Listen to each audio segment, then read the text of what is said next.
The so நம்மளோட உடல் வந்து ரொம்ப முக்கியம். நம்மளோட தூய்மையின் சக்தி அதை விட ரொம்ப முக்கியம். ஸோ லைஃப்பில் வந்து நம்ம சக்ஸஸை தேடி போகிறோம், ஃபேமை தேடி போகிறோம். ஏன் ஆரோக்கியம் ஆரோக்கியம் பேசிக் தான். ஸோ அது இருந்தால் தான் நம்மளால் சாப்பிட முடியும், உயிர் வாழ முடியும், எல்லாமே ஓகே. பட் அதையும் தாண்டி பெயர் புகழ், நம்ம ஷோ ஆஃப் பண்ணுறது, ஓவராக சீன் போடுறது, கோபப்படுறது, நான் யாருன்னு தெரியுமா அப்படின்னு அந்த அகங்காரம் காமிக்கிறது, இதில் கிடைக்கிற ஒரு அல்பகால சந்தோஷம், இதை வந்து நம்ம கம்பேர் பண்ணணும். சரிங்களா? ஸோ எனக்கு வந்து ஒரு பெயர் புகழ் கிடைக்குது, நான் ரொம்ப அழகாக இருக்கேன்னு எல்லோரும் சொல்கிறாங்க, உங்ககிட்ட இவ்வளோ பணம் இருக்கா அப்படின்னு சொல்கிறாங்க, பிகேஸ் நான் பிகேஸ் பார்த்து. இல்லை நீங்கள் இவ்வளோ பெரிய கார் வச்சுருக்கீங்க, இவ்வளோ பெரிய வீடு வச்சுருக்கீங்க, உங்கள் ஃபேமிலியில் எப்படி எல்லாம் ரொம்ப லவ்வபுளாக இருக்காங்க. ஸோ இதெல்லாம் ஒரு சின்ன சின்ன பெயர் புகழ். ஸோ இது ஒரு டெஸ்ட் பேப்பராக இந்த பிராமண லைஃப்பில் வருதுன்னா, இன்னொரு டைம் வந்து நம்மளை எல்லோரும் ரொம்ப அவமானப்படுத்துகிற மாதிரி வரும். ஸோ ரெண்டு கான்செப்ட் தான். புகழ்ச்சி பாபா டெஸ்ட்டு வைப்பார், இகழ்ச்சி டெஸ்ட், இது எல்லாமே ஒரு டெஸ்ட்டு, இது ஒரு ட்ராமா, அவ்வளோதான். இதுதான் கான்செப்ட் இருக்கணும். நம்மளை ஒருத்தவங்க புகழ்கிறாங்கன்னு நீங்கள் ஓவர் எக்ஸைட்மெண்ட் ஆகக்கூடாது. உங்களை ஒருத்தவங்க கேவலமாக அவமானப்படுத்துகிறாங்கன்னு ரொம்ப லோவாக போகக்கூடாது. இது எப்போ நீங்கள் கண்டுபிடிக்கலான்னா, ஒருத்தவங்க உங்களை ரொம்ப புகழும் பொழுது அதை நீங்கள் உள் வாங்கிக்காமல், அதை ஸ்வீகாரம் பண்ணாமல், அதை பாபா கிட்ட அர்ப்பணம் செய்யும் பொழுது, அதே டைமில் ஒரு மாதம் கழிச்சு உங்களை ரொம்ப கேவலமாக ஒருத்தவங்க திட்டுறாங்கன்னு வச்சுக்கோங்க, ரொம்ப அவமானப்படுத்துகிறாங்க, உங்கள் மனசு அப்படி ஹர்ட் பண்ணுறாங்கன்னு வச்சுக்கோங்களேன். நீங்கள் ஒரு மாதம் முன்னாடி அதை ஒருத்தவங்க புகழ்ந்தாங்கன்னு சொல்லிட்டு பாபா கிட்ட கொடுத்துட்டீங்கல்ல, கொடுத்துட்டு நீங்கள் ரொம்ப ஃப்ரீயாக இருக்கும் பொழுது ஒருத்தவங்க உங்களை பார்த்து கிண்டல் பண்ணுறாங்க, அவமானப்படுத்தும் போது உங்களுக்கு ரொம்ப ஆச்சரியமாக இருக்கும். என்னடா அது, போன மாதம் தான் ஒருத்தவங்க நம்ம இவ்வளோ உயர்வாக பேசுனாங்க, இப்போ என்ன இப்படி நடக்குது. இது டெஸ்ட் பேப்பர். நீ ரெண்டுத்துலேயும் பாஸாக ஃபெயிலான்னு பாபா. நீ புகழ்ச்சியை ஸ்வீகாரம் பண்ணால் ஃபெயிலு, ஒருத்தவங்க திட்டும் போது நீ மனசு உடஞ்சி போயிடுவேன். நீ புகழ்ச்சியை ஸ்வீகாரம் பண்ணாத போது ஒருத்தவங்க உங்களை திட்டுறாங்கன்னா, நீங்கள் வந்து அது வந்து ஒரு பெரிய விஷயமாகவே வந்து எடுத்துக்க மாட்டீங்க. ஒருத்தவங்க திட்டுறாங்கன்னு வச்சுக்கோங்களேன், உங்களை ரொம்ப அவமானப்படுத்துகிறாங்க, கேலி கிண்டல் கூட பண்ணட்டும், இது எல்லாமே டெஸ்ட்டு, அவ்வளோதான். இது வந்து என்னோட இது டெஸ்ட் பேப்பர், அவ்வளோதான். இது ஜஸ்ட் டெஸ்ட் பேப்பர். இப்போது வைலட் கலர் வந்து எனக்கு ரொம்ப பிடிக்கும், அதுதான் என்னோடய ஃபேவரட் கலர் வச்சுக்கோங்களேன். இன்னொருத்தவங்களுக்கு வைலட் கலர் சுத்தமாக பிடிக்காது, அதுக்குன்னு வைலட் கலரோட தன்மை இழக்க முடியுமா? அதுதான் சுப்ரீம் கலர். அதே மாதிரி நம்ம பர்ஃபெக்ட் தான் அப்படின்னு நமக்கு தெரியும், பாபாவுக்கு தெரியும். மற்றவங்க நம்மளை வந்து உயர்வாக பேசுகிறது அவங்க கண்ணோட்டம், ஒருத்தவங்க ரொம்ப மோசமாக ட்ரீட் பண்ணுறது அவங்களோட கண்ணோட்டம். கரெக்டாக? ஸோ நீங்கள் புகழ்ச்சியை ஸ்வீகாரம் பண்ணாதப்போ இகழ்ச்சியும் நீங்கள் ஸ்வீகாரம் பண்ண மாட்டீங்க. டெஸ்ட் பண்ணி பாருங்கள். பிரம்ம பாபாவை வந்து எல்லாரும் நீங்கள் நாராயணன் மாதிரி இருக்கீங்கன்னு சொன்னவங்களும் இருக்காங்க, பிரம்ம பாபாவை கல்லெடுத்து அடிக்க வந்தவங்களும் இருக்காங்க. கேவலமாக பேசிட்டு போனவங்க, பிரம்ம பாபாவுக்கு முன்னாடியே துப்பிட்டு போனவங்களும் இருக்காங்க. பிரம்ம பாபாவுக்கு அவ்வளோ டெஸ்ட்டு பாபா வச்சார். ஒரு புறம் என்னன்னா பிரம்ம பாபா புகழ்ந்து தாதிங்களாம் பேசினாங்க, இன்னொரு புறம் அவன் கடக்கிற அப்படி கேவலமான வார்த்தையில். இப்போ ரீசெண்டாக ஒரு 5 வருஷம் முன்னாடி ஒரு மாதாஜி வீட்டில் பிரம்ம பாபாவை பிடிச்சி அப்படி கேவலமாக, அவர் இறந்து போனதுக்கப்புறமும் சில பேர் வந்து பிரம்ம பாபா திட்டுறவங்களாம் இருக்காங்க. ஃபோட்டோவை தூக்கி உடச்சே போட்டாங்க, பிரம்ம பாபா ஃபோட்டோ. அந்த மாதாஜியோட ஹஸ்பண்டு அடுத்த நாள் அவருக்கு வந்து செம்ம கை காலாம் இழுத்துக்குச்சான். இதுக்கப்புறமேட்டு எந்த ஃபோட்டோவை அவர் உடைச்சாரோ அந்த ஃபோட்டோவில் இருக்கிற பேப்பர் எடுத்துகிட்டு வந்து, ஐயோ என்னை மன்னிச்சிருங்க அப்படின்னு சொல்லிட்டு அவர் மன்னிப்பு கேட்டாராம். ஸோ பிரம்ம பாபா வந்து திட்டு இகழ்ச்சி எல்லாமே தாங்கிட்டாரா? அப்படி பிரம்ம பாபா திட்டினால அவருக்கு அவ்வளோ தண்டனை கிடைச்சிது. ஸோ இந்த மாதிரி வந்து புகழ்ச்சி இகழ்ச்சி இது வந்து ஒரு டெஸ்ட் பேப்பர், அவ்வளோதான். எப்பயுமே ஒரு சந்தோஷம் வந்து எப்போ தெரியுமா, ஒரு அல்பகால சந்தோஷம் வந்து ஒரு பொண்ணு பொருள், ஸோ இந்த மாதிரி விஷயங்கள், அப்புறம் பணம் பெயர், இது இது இது இது வந்து ஆத்மா இதில் போயிடுச்சு அப்படின்னாலே அது வந்து நிம்மதியை வந்து இழந்துரும். நீங்கள் நல்லா யோசிச்சு பாருங்கள். ஆத்மா வந்து ஆக்சுவலாக வந்து நிம்மதியை வந்து எப்போ தெரியுமா இழக்கும்? ஒரு விஷயத்தை நீங்கள் ரொம்ப தேடி போனீங்கன்னா அது நிம்மதி போயிடும். இப்போ உதாரணத்துக்கு, இப்போ நாளான்னைக்கு காலையில் பாபா உங்களுக்கு ஸ்வீட்டு கொடுக்குறாருன்னு வச்சுக்கோங்களேன். உனக்கு நான் ஸ்வீட்டு கொடுக்குற குழந்தை 2 நாள் பொறுமையாருன்னு பாபா சொல்கிறாரு. ஆனால் நீங்கள் அதை பற்றியே யோசிக்கிறீங்க, என்னாருமோ இப்படி இருக்குமா அப்படி. நீ ஸ்வீட்டு நான் உனக்கு கொடுக்குறேன் குழந்தைன்ட்டாரு பாபா, அவ்வளோதான். ஆனால் என்ன பண்ணக்கூடாதுன்னா, அதை பற்றியே வர்ணனை பண்ணக்கூடாது. ஸ்வீட் இப்படி இருக்குமா அப்படி, அதுதான் வேண்டாம். பாபா வந்து உங்களுக்கு கண்டிப்பாக லௌகீகத்தில் 100க்கு மினிமம் 65 ஹெல்ப் பண்ணுறார். 40 கண்டிப்பாக ஹெல்ப் பண்ண மாட்டார். அது நாராயணன் சோலாக இருந்தாலும் சரி ஹெல்ப் பண்ண மாட்டார். சரிங்களா? இது பண்ணுறதே பெருசு. ஆக்சுவலாக பாபா 30% தான் பண்ணுவார். யாருக்குன்னா ஏதோ பேருக்கு பிகேவாக இருக்கவங்களுக்கு 15, 20, 30 கொஞ்சம் நல்லா பக்காவான யோகா பண்ணுற குழந்தைங்களுக்கு சிவன் மேலே உண்மையான அன்பு ஸ்ரீமத் படி அட்லீஸ்ட் ஒரு 75% நடந்தால் மினிமம் 45%, 50% ஹெல்ப் பண்ணுறாரு. சூப்பராக நடந்தால் 65, மினிமம் மேக்ஸிமம் 65, அவ்வளோதான். அதுக்கு மேலே சிவன் காயினை கூட நகர்த்த மாட்டார். அது ஃபஸ்ட்டு 8 மணி மாலையாக இருந்தாலும் சரி 65% தான் லௌகீகமாக பாபா ஹெல்ப் பண்ணுவார். மீதி 40% உனக்கு கர்ம கணக்கு அப்படின்னு சொல்லிட்டு பாபா விட்டுட்டு போயிடுவார். ஆனால் அதுக்கும் ட்ரிக்ஸ் சொல்லி தருவார். 40% உனக்கு எப்படி நான் ஹெல்ப் பண்ணுறது அப்படின்னு ட்ரிக்ஸு அதை நான் சொல்ல மாட்டேன். நீங்கள் அதை சீக்ரெட்டாக பாபா சொல்லி கொடுப்பார் ஒவ்வொருத்தவங்க பர்சன். ஸோ இப்போ எனக்கு லௌகீகமாக பாபா ஹெல்ப் பண்ணுவார், கண்டிப்பாக ஹெல்ப் பண்ணுவார். பாபா எனக்கு இந்த பிஸ்னஸ் கொஞ்சம் ஹெல்ப் பண்ணுறீங்களா? ஆனால் பாபா முரளியில் என்ன சொல்லியிருக்காருன்னா, உன் பிஸ்னஸை பார்க்குறது ஏன் வேலை இல்லை அப்படின்னு சொல்லியிருக்காரு. அது ஏன் அப்படி சொல்கிறாருன்னா, அது யாருக்கு அப்படி சொல்கிறாருன்னா தாசதாசிகளுக்கு அப்படி சொல்கிறாரு. நீ வந்து உடம்பை தான் பார்க்குற, உடம்பை பற்றி தான் யோசிக்கிற, உடல் உணர்வில் இருக்கிற, காமத்துக்கு அடிமையாக இருக்க, உனக்கு எதுக்கு நான் ஹெல்ப் பண்ணணும்னு சொல்லாமல் சொல்கிறாரு. அதே பரமாத்மா அவ்விக்த முரளியில் சாக்கார முரளியில் பாபா என்ன சொல்லியிருக்காருன்னா, உன்னுடையது எல்லாம் என்னுடையது, என்னுடையதெல்லாம் உன்னுடையது. பாபா சொல்லியிருக்காரா? அப்போ என்ன அர்த்தம்? என் பிஸ்னஸ்னால் பாபாவோட பிஸ்னஸ்ஸு, என் ஃபேமிலி பாபாவோட ஃபேமிலி, எந்த எல்லாம் பாபாவோடது. பாபா எப்போ அதை வாங்கிப்பாருன்னா, நீ 100க்கு 85% ஸ்ரீமத் படி நடக்கணும். அமிர்த வேலை யோகாவில் இருந்து நைட்டு சார்ட்டில் இருந்து ஃபுட்டில் இருந்து எல்லாமே கஷ்டம். இது சாதாரண விஷயம் கிடையாது. வெளியே போனால் சோல் கான்ஷியஸ் ப்ராக்டிஸ் பண்ணணும், தேகதாரிங்களை பார்த்தா ஆத்மான்னு உணரணும், நீங்கள் ஷோ ஆஃப் பண்ணக்கூடாது, பெருமை கஷ்டம்தான். ஆனால் 85% நீங்கள் நடந்துட்டிங்கன்னா பரமாத்மா என்ன பண்ணுறாரு? உன் உடம்பு என்னோடது, உடம்பு குணப்படுத்துவார். உன் பிஸ்னஸ் லாஸ் ஆகிற மாதிரி போதா, அது ஃபுல்லாக கெயின் பண்ணி கொடுப்பாரு. ஐயோ என்னோட திடீர்னு இன்னும் இவ்வளோ லாபம் வருது அப்படின்னு நீங்கள் ஸ்வீகாரம் பண்ணிட்டீங்கன்னாலே அது உங்களுக்கு கிடையாது. பாபாவோட பிஸ்னஸ்ஸு, பாபாவோட வேலை அப்படின்னா அது ஹை லெவலில் போகும். ஆனால் நம்ம மனசு எப்படி தெரியுமா, குரங்கு மாதிரி. என்னோட இது இவ்வளோ நாளாக பிஸ்னஸ் லாஸில் போயிட்டு இருந்துச்சு, இப்போ என்ன வா அப்படின்னு நினச்சிட்டிங்கன்னா ஃபெயிலு.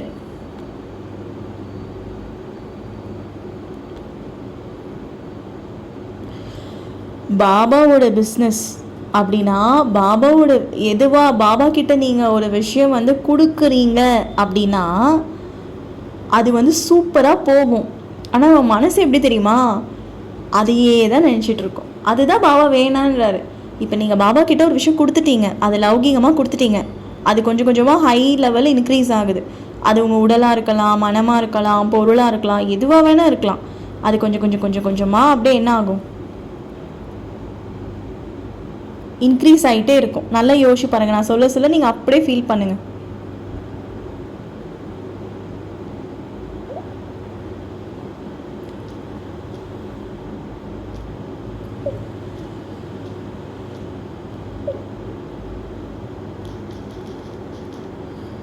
ஸோ நீங்கள் பாபா கிட்ட வந்து அந்த பொருளை வந்து கொடுத்துட்டீங்க அப்படின்னா அது கொஞ்சம் கொஞ்சமாக என்ன ஆகும், இன்க்ரீஸ் ஆகும். நீங்கள் என்ன நினைக்கக்கூடாதுன்னா இன்னும் இது ரொம்ப சூப்பராக இருக்கே, வாவ் அப்படின்னு ஸ்வீகாரம் பண்ணால் அவ்வளோதான் முடிஞ்சுது. அது கொஞ்சம் கொஞ்சமாக கம்மியாக ஆரம்பிச்சிடும். என்ன இது இவ்வளோ நல்லா வருதே, என்ன டேஸ்ட்டாக இருக்கும் சமையல். ஒரு நாள் நீங்கள் பாபா கிட்ட கொடுத்து சமைச்சா டேஸ்ட்டாக இருக்கும். அது சாப்பிட்டு பார்த்துட்டு கொஞ்சம் அகங்காரம் வந்துடும். வாவ் இதுனா செமையாக இருக்குது, நம்மக்கிட்ட நம்ம மனசு சர்னிங் பண்ண ஆரம்பிக்கும். எல்லா விஷயமும் அப்படி தான், எல்லா விஷயமும் லைஃப்பில். ஆனால் நீங்கள் அதை ஸ்வீகாரம் பண்ணக்கூடாது. அதுதான் மேட்ரு. பாபா கிட்ட ஒரு பொருள் போயிடுச்சு அப்படின்னா நீங்கள் அதை வந்து ஸ்வீகாரம் பண்ணக்கூடாது. அப்படி நீங்கள் ஸ்வீகாரம் பண்ணிட்டீங்கன்னா அந்த பொருள் கம்மியாகும், அந்த பொருளோட தன்மை கம்மியாகும். அதை நீங்கள் ஸ்வீகாரம் பண்ணாமல் பாபாவோட சேவைக்காக யூஸ் பண்ணிங்கன்னா அது அதிகமாகும். ஸோ இதில் என்ன கான்செப்ட்னா, அது பாபாவோடதுன்னா நீங்கள் அவரை கேட்டுட்டு தான் நீங்கள் யூஸ் பண்ணணும். அவரை மீறி நீங்கள் யூஸ் பண்ணிங்கன்னா உங்களுக்கு தண்டனை பயங்கரமாக கிடைக்கும். அப்போ அந்த மாதிரி நீங்கள் அப்படி பாபாவோடது பாபா பார்த்துப்பாரு, பாபா பார்த்துப்பாரு அப்படின்னு நீங்கள் மனசார அதை கொடுக்கும்போது என்ன ஆகும்னா, அந்த சுமையில் அவர் கைக்கு போயிடுச்சுன்னா நீங்கள் அதை பற்றி ஃபீல் பண்ணாதீங்க. சரிங்களா? நீங்கள் பாபா கிட்ட நிறைய பேசணும். லெட்டர் எப்பயுமே ஒரு சின்ன நோட்டு பென்னு கையில் வச்சுக்கோங்க. பாபா கிட்ட அதிகமாக பேசுறது லெட்டர் மூலியமாக தான் பேச முடியும். லெட்டர் எழுதுங்க. இப்போ உதாரணத்துக்கு நான் வந்து இன்றைக்கி மார்க்கெட் போனேன் பாபா, அங்கே வந்து ஒருத்தவங்க இந்த மாதிரி ஞானம் சொன்னேன் அப்படின்னு நீங்கள் பாபாட்ட சொல்கிறீங்கன்னா, நீங்கள் வந்து லெட்டரை நான் மார்க்கெட்டு போனேன் அப்படிலாம் எழுதிங்கன்னா ஒரு நாள் ஃபுல்லாக ஆகிடும். அப்போ என்ன பண்ணுங்கள், சொல் கான்ஷியஸ்லேருந்து ஷார்ட்டாக எழுதுங்க. நான் அப்படின்னா நான் போட்டுக்கோங்க, மார்க்கெட்டுனா போட்டுக்கோங்க, போனேன் அப்படின்னா போ, வந்துட்டேன் அப்படின்னா வா. ஜஸ்ட் அந்த தமிழில் இருக்கிற ஃபஸ்ட்டு லெட்டர் மட்டும் எழுதுங்க. அதுதான் லெட்டர். அது யாருக்கும் புரியவும் புரியாது, நீங்கள் ஃபீல் பண்ண வேண்டாம். அதை அப்படியே கிழிச்சு போட்டெல்லாம் எரிச்சிடலாம். கான்செப்ட் புரியுதா? லெட்டர் எழுதுனா முழுசாக எழுதாதீங்க, ஷார்ட்டாக எழுதுங்க. இல்லைன்னா டாக்டர் மாதிரி எழுதுங்க.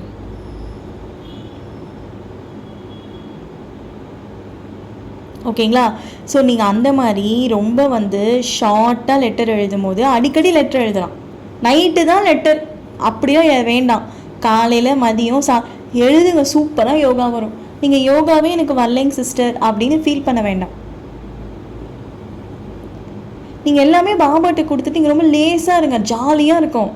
அதாவது என்னை விட என்னை படைச்சவனுக்கு என்னோட வாழ்க்கை எப்படி நகர்த்துட்டு போனோம் அவருக்கு தெரியும். அவர் முக்காலத்தையும் உணர்ந்தவர். நம்ம இந்த குறுகிய வாழ்க்கையை தான் பார்க்குறோம். இதுக்கு முன்னாடி எவ்வளோ பெரிய ராஜாவாக இருந்தோம், இதுக்கும் முன்னாடி நாராயணனாக இருந்தோம். இப்போ எப்போ சரீரம் எல்லாமே ஆல்ரெடி ஃபிக்ஸட். பாபாவுக்கு தெரியாதா என்ன?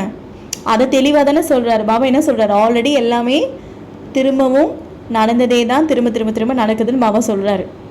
கரெக்டுங்களா? அப்போ திரும்ப திரும்ப திரும்ப நடக்குதுன்னா பாபாவுக்கு தெரியாதா என்ன?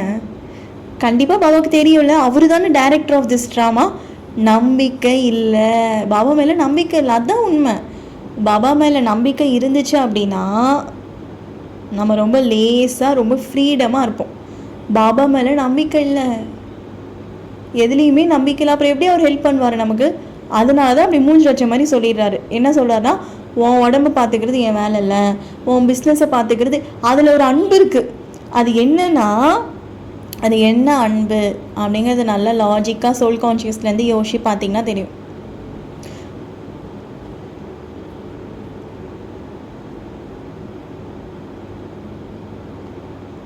ஒரே நிமிஷம்ப்பா. ஓம் சாந்தி. ஓகே, ஓம் சாந்தி. ஸோ இப்போ வந்து பார்த்தீங்க அப்படின்னா இதில் ஓகே, இப்போ வந்து பாபா ஏன் அப்படி சொல்கிறாரு எனக்கு ஆக்சுவலாக ஒன்றுமே புரியல. பாபா ஏன் அப்படி சொல்கிறாருன்னா, அதாவது எப்படி எக்ஸாம்பிள் சொல்கிறதுனா, கேட்கும் போது கூட நீங்கள் உடல் உணர்வுலேருந்து கேட்கக்கூடாது, நீங்கள் உங்களை ஆத்மானு உணர்ந்து கேட்டால் தான் இந்த மீட்டிங்கில் யாரெல்லாம் இருக்காங்களோ அவங்களுக்கு அந்த வைப்ரேஷன் போய் சேரும். சரி, பேசுகிறதுல கவனம் கொடுக்க வேணாம், நீங்கள் உங்களை ஒளியாக நினைங்க. அப்போ தான் அந்த பேசுகிறது கூட ரொம்ப ஸ்வீட்டாக இருக்கும். நான் எக்ஸ்பீரியன்ஸாக ஒரு விஷயம் உணர்ந்தேன்.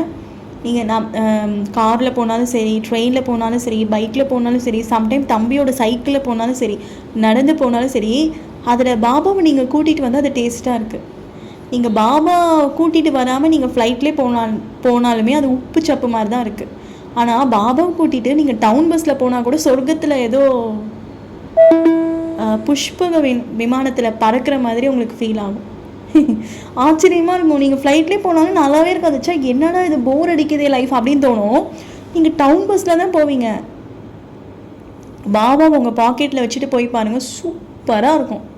அப்போ என்ன அர்த்தம்னா, நீங்கள் நார்மலாக ஒரு தண்ணி தான் குடிப்பீங்க, அந்த பாபாவை கூட்டிகிட்டு வந்து குடித்தா அது தீர்த்தமாக மாறிடுது. அதுவே நீங்கள் வந்து ஒரு பெரிய ஒரு 3 ஸ்டார் ஹோட்டலில் போய் நீங்கள் வந்து மொளா ஜூஸ் குடிக்கிறீங்கன்னு வச்சுக்கோங்களேன், அது உப்பு சப்பு மாதிரி தான் இருக்கும். ஆனால் நீங்கள் ஒரு நார்மலாக ஒரு தண்ணி பாபாவை கூட்டிகிட்டு வாங்க, பாபாவை கூட்டிகிட்டு வந்து அப்படி குடிச்சிங்கன்னா அது தீர்த்த மாதிரி இருக்குது, ஆச்சரியமாக இருக்கும். ஆனால் நீங்கள் ஏற்காடு, ஊட்டி இந்த மாதிரி ஃபேமிலியோடு போகும்போது நீங்கள் வந்து வெளியே சாப்பிட மாட்டீங்களே. ஸோ இப்போ ஜூஸு ஐஸ்கிரீம்லாம் சாப்பிட்டா நல்லாவே இருக்காது, ஏன்னா பாபா அந்த இடத்துல இல்லை. ஸோ பாபா எங்கெல்லாம் அங்கே இருக்காரோ அங்கெல்லாம் அது வைரமாக மாறிடுது.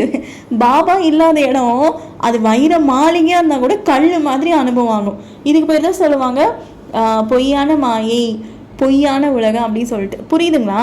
இது எப்படின்னா, ஒரு எருமை மாடு இருக்குன்னு வச்சுக்கோங்களேன், அந்த எருமை மாடு மேலே ஒரு பசுமாடோட தோல் வந்து இருக்குது.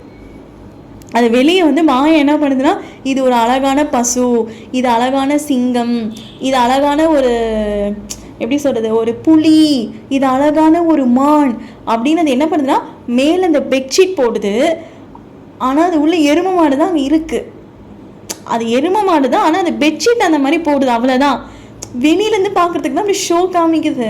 அது நம்ம எவ்வளோ தான் அடி வாங்கினாலும் அந்த டெஸ்ட் பேப்பர் வரும்போது நம்ம உணர மாட்டோம். அதான் பிரச்சனை. பரவாயில்ல, கொஞ்சம் கொஞ்சமாக நம்ம இன்க்ரீஸ் பண்ணிக்கலாம். ஓகேங்களா? ஸோ இப்போ லாஜிக்காக யோசிச்சு பாருங்கள். அதுதான் வந்து மாயையோட வின்பம். ஆனால் பாபாவோடது உண்மையாலுமே பசு மாதிரி தான் இருக்கும். உண்மையான பசு தான், அங்கே மேலே எதுவுமே போத்த தேவையில்லை. ஆனால் மாயை வந்து அது போத்திடும். இதெல்லாம் போரிங்கான லைஃபு, இதெல்லாம் என்ன ஒரு வாழ்க்கையா, லைஃப்னா என்ஜாய் பண்ணணும் அப்படின்னு மாயோட வின்பத்தை பாபா மேலே க்ரியேட் பண்ணுறதுனால தான் இங்கே ஆன்மீகத்தை நோக்கி யாரும் வரமாட்டேங்கிறாங்க. பேருக்கு தான் பிகேவாக இருப்பாங்க, ஆனால் எத்தனை பேர் ஒரிஜினல் பிகேன்னு உங்களுக்கே தெரியும். நான் சொன்னது அவசியம் இல்லை. கரெக்டாக? ஸோ அப்போ வந்து இது வந்து ஒரு பொய்யான மாயை, இது வந்து ஒரு பொய்யான உலகம். ஆனால் வெளியிலேருந்து பார்க்கறதுக்கு ஜாலியாக இருக்கும், ஆனால் அதில் ஆக்சுவலாக வந்து எதுவுமே இருக்காது. ஸோ நீங்கள் பாபாவை வந்து கூட்டிகிட்டு வந்து நீங்கள் ஒரு விஷயத்தை வந்து அனுபவம் செய்கிறீங்கன்னா அது ரொம்ப ரொம்ப டேஸ்ட்டாக இருக்கும். பாபா இல்லாத ஒரு விஷயம் வந்து அது டேஸ்ட்டாகவே இருக்காது. ஸோ அதுதான் கான்செப்ட். சரிங்களா? ஸோ அது ஏன் பாபா, நான் அதை சொல்ல மறந்துட்டேன், அது ஏன் பாபா அப்படி சொல்கிறாருன்னா, அதெல்லாம் முடியாது போ, உன் ஆத்மா க்ளீன் பண்ணுறது தான் என் வேலை. ஒரு குமாரி கூட கேட்டிருந்தாங்களே, பாபா என்னக்கா எனக்கு வேலையே வாங்கி தர மாட்டேங்கிறாரு அப்படின்னு. இன்னொரு மாதாஜி கூட கேட்டிருந்தாங்க, ஏன் பாபா இப்படி சொல்கிறாரு, பாபா வானியில் இப்படி சொல்கிறாருன்னு மனசுடைஞ்சு போயிடுவாங்க. அது கான்செப்ட் அப்படி கிடையாது. இது எப்படி ஒரு எக்ஸாம்பிள் சொல்கிறதுனா, குழந்தைங்க வந்து தண்ணி கேட்குறாங்களாம். அதாவது வந்து என்ன தண்ணி அப்படின்னா, ஒரு ஒரு ஒரு கிளாஸில் வந்து பார்த்திங்க அப்படின்னா, பாபா எனக்கு வந்து ஒரே ஒரு டம்ளர் தண்ணி மட்டும் கொடுங்க, எனக்கு அதுவே போதும் அப்படின்னு. பாபா முரளியில் நான் சொல்கிறது எக்ஸாம்பிளாக நோட் பண்ணிக்கோங்க. பாபா எனக்கு ஒரு டம்ளர் தண்ணி கொடுங்க, எனக்கு ரொம்ப தாகமாக இருக்குது, மாயோட தாகம் தீக்கிறதுக்கு எனக்கு ஒரு டம்ளர் தண்ணி கொடுங்க அப்படின்னு பாபா கிட்ட குழந்தைங்க கேட்குறாங்களாம். அதுதான் வந்து பாபா எனக்கு வேலை வேணும், பாபா எனக்கு வந்து உடல் ஆரோக்கியம் வேணும் அப்படின்னு கேட்குறாங்க. அதுக்கு பாபா என்ன சொல்கிறாருன்னா, உனக்கு ஒரு டம்ளர் தண்ணி கொடுக்கறது தான் என் வேலையா அப்படின்னு கேட்குறாரு. கேட்டுட்டு கீழே ஒன்று சொல்கிறாரு, அதை யாருமே நம்ம நோட்டே பண்ண மாட்டோம். இதுதான் பாபா சொல்கிறாரு, உனக்கு ஒரு டம்ளர் தண்ணி கொடுக்கறது தான் என் வேலையா அப்படின்னு அவர் கேட்பாரு. அது போல் பாபா என்ன சொல்வாருன்னா, உன் வீட்டுக்கு பின்னாடி, எப்பயுமே வீட்டுக்கு பின்னாடி அந்த காலத்தில் முன்னாடி வந்து திண்ணை இருக்கும், வீட்டுக்கு பின்னாடி கிணறு இருக்கும். ஓகேங்களா? ஆடம்பரமான வீடுனா ஸ்விம்மிங் பூல் இருக்கும், ரொம்ப பெரிய ஆள்னா நதிக்கரையே வச்சுருப்பாங்க. சரி, நம்ம அவ்வளோதான் போவேன், கிணறுனே வச்சுக்கலாமே. இப்போ நம்ம பாட்டி தாத்தா வீட்டில் நம்ம பார்த்துருப்போம் இல்லையா, முன்னாடி திண்ணை பின்னாடி. எங்கள் பாட்டி தாத்தா வீட்டில் 2 பாட்டி தாத்தா வீட்லேயுமே கிணறு இருக்குது. இப்பயுமே ஆஷிகா சிஸ்டர் வீட்டில் நதியே இருக்குது, அது வேறு விஷயம், அவங்க வில்லேஜில் இருக்காங்க. கான்செப்ட் என்னென்னா, பாபா என்ன சொல்கிறாருன்னா, உனக்கு ஒரு டம்ளர் தண்ணி கொடுக்கறது என் வேலையா, அதெல்லாம் கொடுக்க முடியாது, போ, உன் வீட்டுக்கு பின்னாடி நான் கிணறே வச்சுருக்கேன் அப்படின்றாரு. ஆனால் நம்ம கிணறு அப்படிங்கிற அந்த வார்த்தையை விட்டுருவோம். ஏன் பாபா இப்படி சொல்லிட்டாரு, எனக்கு ஒரு டம்ளர் தண்ணி கூட பாபா தரமாட்டாரா, சே இவரெல்லாம் என்ன பாபான்னு முரளி படிக்க மாட்டோம். பாதி பேர் போயிருக்காங்க அந்த மாதிரி, பாதி பேர் இல்லை, 3/4 பேர் போயிருக்காங்க. பிகே விட்டு ஏன் போனோன்னு கேட்டால் இதனால தான் சொல்லுவாங்க. செம்ம காமெடி. அது தெளிவாக அண்டர்லைன் பண்ணுறாரு. அது என்னன்னா, உனக்கு ஒரு டம்ளர் தண்ணி கொடுக்கறது தான் என் வேலைனா, உன் உடம்பு தீக்கிறது, உன் பிஸ்னஸை பார்க்குறது என் வேலை கிடையாது. ஆனால் நான் பாபா சொல்லியிருக்காருல, உன் வீட்டுக்கு பின்னாடி நான் கிணறு வச்சுருக்கேன் குழந்தை அப்படின்றாரு. அந்த கிணறுக்குள்ளே தண்ணி இருக்குது. தண்ணி இருக்கிறது நம்ம மறந்துடுறோம். அதுக்கு என்னன்னா, குழந்தை, உன் உடம்பு, உன் பிஸ்னஸ்ஸு, இது அது ஏகப்பட்ட பிரச்சனை. இது வந்து மொத்தமாக தீக்கிறதுக்கு கிணறு மாதிரி இருக்குது. அதாவது யோகா பண்ணால் அது தீந்துட போகுது. பிஸ்னஸ் பிரச்சனை, அம்மா அப்பா பிரச்சனை, அது இதுன்னு இதெல்லாம் பார்க்குறது ஏன் வேலை கிடையாது. கரெக்டு தானே? லௌகிகமாக அவர் என்னப்பா பண்ண முடியும், ஆத்மாவை தூய்மைப்படுத்துன்றாரு.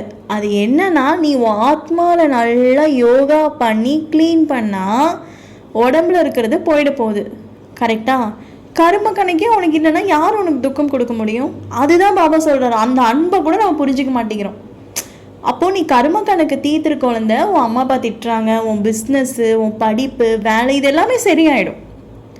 இது ஒரு பாயிண்ட்டு. கூடவே பாபா என்ன சொல்கிறாரு, சேவை பண்ணுங்க அப்படின்றாரு. சேவை எதுக்கு பண்ணணும்னா, இப்போது கர்ம கணக்கு தீர்ந்தா மட்டும் போதும், அது நமக்கு நல்லது நடக்கணும் வாழ்க்கையில். சிஸ்டர் அடிக்கடி சொல்லுவாங்க, ஆசை குமாரியா நான் 4 நல்ல காட்சி பார்க்கணும்க்கா, சென்டர் போகணும், மதுவன் போகணும் அப்படின்வாங்க. நீ நல்ல காட்சி பார்க்க வேணாமா, கரும கணக்கு தீர்ந்தா போதுமா? இப்போ என் கான்செப்ட் என்னன்னா, எந்த பிரச்சனையுமே லைஃப்பில் இல்லை, நல்லாவா இருக்கும், போர் அடிக்குது, போர் அடிக்குமா, 4 நல்ல காட்சி நம்ம பார்க்கணும்ல. அதுக்கு தான் பாபா சேவை பண்ண சொல்கிறாரு. ஸோ கிணறு வெட்டினா மட்டும் போதாது, அதை நதியாக மாற்றுறது நம்ம திறமை. கிணறு பாபா கொடுத்துருவாரு, ஆனால் நம்ம வந்து கிணறு என்ன பண்ணணும், நதிக்கரையாக ஒரு பெரிய நதியாக மாற்றணும். ஸோ கிணறு எப்போ நதியாக மாறும்? கிணறு மட்டும் இருந்தால் போர் அடிக்கும். என்ன பண்ணுவோம், தண்ணி எடுப்போம், குளிப்போம், குடிப்போம், இவ்வளோதான். ஆனால் நதிக்கரை இருந்தால் அதை ஃப்ரெண்ட்ஸை கூட்டிகிட்டு வந்து 4-5 நம்ம ஏஜுக்கு பேச ஆரம்பித்தா டைம் போகிறதே தெரியாது. ஒரு பேச்சுக்கு சொல்கிறேன், அங்கே வந்து பேரட்டு, ஸோ அழகான ரேபிட்டு, ஃபிஷ் எல்லாமே வரும்ல. ஸோ பாபா என்ன சொல்கிறாருன்னா, யோகா பண்ணி பாவத்தாளி உன் பிரச்சனை போயிடும். ஆனால் போர் அடிக்குதே பாபா, போர் அடிக்குது, லைஃப் போர் அடிக்குது. சம்டைம் நீங்கள் எதுவுமே உங்கள் லைஃப்பில் ஒரு ஆத்மா சொல்லும், அக்கா என் லைஃப்பில் எல்லாம் நல்லா தான் இருக்கு, ஆனால் எனக்கு ரொம்ப போரிங்காக இருக்குன்னு. ஏன் போர் அடிக்குதுன்னா, நீ நதியை உருவாக்கல, அதுக்கு சேவை பண்ணு, புண்ணியத்தை அதிகம் பண்ண, அவங்களுக்கு தான் முடிஞ்சது. அம்மா அப்பா திட்டலை, ஓகே லைஃப் நல்லா தான் இருக்குது, அவ்வளோதான். ஆனால் நீ புண்ணிய கணக்கு மனசாக சேவை பண்ணு, உனக்கு குஷி அதிகமாகும். அப்போது பாபா அதனால தான் உனக்கு ஒரு டம்ளர் தண்ணி கொடுக்குறது ஏன் வேலை இல்லை, உன்னோட ஆத்மாவை தூய்மைப்படுத்துறது தான் ஏன் வேலை. அப்படின்னா என்னென்னா, உன் ஆத்மா குழந்தை க்ளீன் ஆயிடுச்சுன்னா ஆட்டோமேட்டிக்காக நல்லது நடக்க போகுது. புண்ணியத்தை பண்ணு குழந்தை, உனக்கு உலகமே உன் பின்னாடி வரும்னு சொல்கிறாரு. ஸோ அதுதான் பாபா நம்ம மேலே வச்சுருக்க அன்பு. சிஸ்டர் வந்து 2 நாள் முன்னாடி கிளாஸில் யூடியூப்பில் நம்ம அப்லோட் பண்ணி அனுப்புகிறேன். என்கிட்ட ஒரு சில பேர் வந்து வாட்ஸ்அப்பில் கேட்பாங்க, அதாவது இந்த ஹெல்த்தி யோகா குரூப்பில் ஒரு 4-5 பேர் வராங்கன்னு வச்சுக்கோங்க ஒரு பேச்சுக்கு. அவங்க ஒரு வாரம் ஹெல்த்தி யோகா குரூப்பில் இருக்காங்க. ஆர்வம் தாங்காமல் என்ன பண்ணுறாங்க, அவங்க சரண்டர் சிஸ்டரோ இல்லை அவங்களுக்கு தெரிஞ்ச சீனியர்ஸ் கிட்ட போய் சொல்கிறாங்க. அவங்க என்ன சொல்கிறாங்கன்னா, இதெல்லாம் பாபா சொன்னாரா, இதெல்லாம் எங்கள் பாபா முரளியில் சொல்லியிருக்காரு அப்படின்னு சொல்லி அந்த வந்த நாளில் ஒன்று ஃபெயில் போயிடுவாங்க. இந்த இடத்துட்டு சிஸ்டர் எங்கள் சிஸ்டர் சொல்லிட்டாங்க, என்னோடய குரு சீனியர் சொல்லிட்டாங்க, இதெல்லாம் வந்து பாபா முரளியில் சொல்லலை. ஸோ ஹெல்த் யோகா குரூப்பில் எனக்கு நம்பிக்கை இல்லை. ட்ரை பண்ணியிருப்பாங்க, சூப்பராக எக்ஸ்பீரியன்ஸ் பண்ணியிருப்பாங்க. அவங்க சீனியரோ இல்லை சென்டரோ இல்லை யாரோ தெரிஞ்ச ஃப்ரெண்ட்ஸோ இந்த மாதிரி இதெல்லாம் வந்து பாபா சொல்லியிருக்காரா, இதெல்லாம் என்ன 10ஓட 11 சும்மா அப்படி என்ன ஹெல்த் யோகா அப்படின்வாங்க. அதுக்கு சிஸ்டர் பியூட்டிஃபுல்லாக 2 நாள் முன்னாடி ஆஷிகா சிஸ்டர் சொல்லியிருந்தாங்க, அதாவது வந்து பாபா வந்து முரளியில் சும்மா ஒரு பாயிண்ட்டை தான் சொல்லுவாங்க, ஓகேங்களா. பாபா வந்து ஒரு பாயிண்ட்டு தான் சொல்லுவோம், அதை மனநல சிந்தனை பண்ணி நம்ம தான் டிஃப்ரெண்ட்டாக யோகா பண்ணுவோம். அந்த டிஃப்ரெண்ட்டாக யோகா பண்ணுறதுல தான் ஹெல்த் யோகா ஒரு வகை, அவ்வளோதான். பாபா வந்து எப்படின்னா பால் கொடுத்துருவாரு, சக்கரை கொடுத்துருவாரு.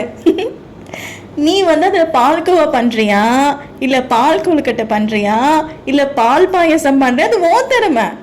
பாபா முரளியில் பால்கோவா சொல்லவே இல்லையே சிஸ்டர் அப்படின்னு வந்து கேட்கக்கூடாது. பாபா வந்து அது முரளி அப்படிங்கிறது பால், வரதானம் அப்படிங்கிறது சக்கரை, ஓகேவா. ஸ்லோகன் அப்படிங்கிறது ஏலக்காய், இவ்வளோதான் பாபா சொல்லுவார். நீ தான் உன் திறமையை யூஸ் பண்ணி, ஓ இப்படிலாம் நான் சர்னிங் பண்ண எழுத்தியோவா இருக்கா. அதுதான் இப்போ வந்து எக்ஸ்பீரியன்ஸாக நிறைய பேர் வந்து அனுபவம் பண்ணுறாங்களே. இப்போ அனுபவம் பண்ணாமல் தான் இத்தனை வீடியோ போடுறோமா. அதாவது நம்ம உயிரோட்டமாக நாராயண லக்ஷ்மியாக ஆகலனாலும் ஒரு உயிர் வாழ்கிற அளவுக்கு ஒரு மனிதனாகுது. ஒரு நார்மலாக ஒரு ஹாப்பி லைஃப்பை லீட் பண்ணக்கூடிய அளவுக்காவது இந்த ஹெல்த் யோகா யூஸ்ஃபுல்லாக இருக்கும்.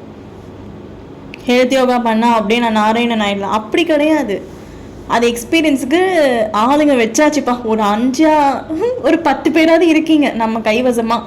யாரோ வந்து கேட்டால் தைரியமாக சொல்லலாம், என்னோட ஆஷிகா சிஸ்டரோட சேர்த்தி ஒரு 10 பேர் இருக்காங்க. ஆமாம், இந்த ஹெல்த் யோகா ஒர்க் அவுட் ஆகுதுன்னு யார் வந்து கேட்டாலும் பிரச்சனை இல்லை. 10 பேர் இப்போ ரெடியாக இருக்காங்க. நான் அந்த தைரியத்தில் தான் யூடியூப்பில் இஷ்டத்துக்கு சொல்லி விட்டுருவேன். 30 பேர் வராங்க, 10 பேர் எங்கள் கையாளுங்க இருக்காங்க அப்படின்னு சொல்லிட்டு. ஸோ சிஸ்டர் வந்து ரொம்ப வண்டர்ஃபுல்லாக சொல்லியிருந்தாங்க. அது என்ன அப்படின்னா, பாபா வந்து முரளியில் ஹிண்ட்டு தான் கொடுப்பாரு. I really love that point. நான் 10 தடவை ஆக்சுவலாக அந்த பாயிண்ட்டை கேட்டுட்டேன். பாபா வந்து ஹிண்ட்டு தான் கொடுப்பாங்க, பட் நம்ம தான் வந்து அதை சர்னிங் பண்ணி நம்ம வந்து அது ஹெல்த் யோகாவா இல்லை வந்து என்னென்னமோ யோகா இருக்குது இந்த உலகத்தில், அதை நம்ம தான் சர்ன் பண்ணணும். சரி, சர்ன் பண்ணால் மட்டும் நம்ம எக்ஸ்பீரியன்ஸ் பண்ணணும். எக்ஸ்பீரியன்ஸ் பண்ணிட்டு தான் நம்ம இந்த மீட்டிங் வைக்கிறோம். எக்ஸ்பீரியன்ஸ்லாம் பண்ணாமல் இந்த மீட்டிங் வைக்கலை. நாங்கள் எடுத்தோடனே இந்த மீட்டிங்லாம் வைக்கலை. 3 வருஷமாக சும்மா விளையாட்டுத்தனமாக நானும் இந்த சிஸ்டர் யோகா பண்ணிகிட்டு இருந்தோம், ஓகேங்களா.